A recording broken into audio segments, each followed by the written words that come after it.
தமிழ் மற்றும் தெலுங்கு சினிமாக்களின் முதல் பேசும் படம் காளிதாஸ் என்ற படமாகும். இப்படம் 1931ஆம் ஆண்டு அக்டோபர் 31ஆம் தேதி சனிக்கிழமை தீபாவளி தினத்தன்று வெளியிடப்பட்டிருக்கிறது. அந்த ஆண்டு தயாரிக்கப்பட்டு வெளியிடப்பட்ட முதல் தென்னிந்திய படமும் இந்த காளிதாஸ் திரைப்படம்தான். ஆண்டுகள் தோறும் தீபாவளிக்கு திரைப்படங்களை வெளியிடும் வழக்கத்தை தொடங்கி வைத்ததும் இந்த காளிதாஸ் திரைப்படம்தான்.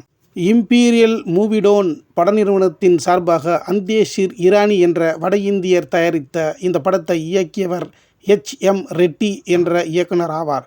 கதாநாயகனாக P.G. வெங்கடேஷ் என்பவர் தெலுங்கில் பேசி நடித்தார். கதாநாயகியாக T.B. ராஜலட்சுமி அவர்கள் தமிழ் மொழியில் பேசியும் பாடியும் நடித்தார். 8000 ரூபாயில் எடுக்கப்பட்ட இந்த திரைப்படம் 85,000 சம்பாதித்து தந்தது. அந்த பணத்தின் மதிப்பு இன்று 3 கோடிக்கு மேல்.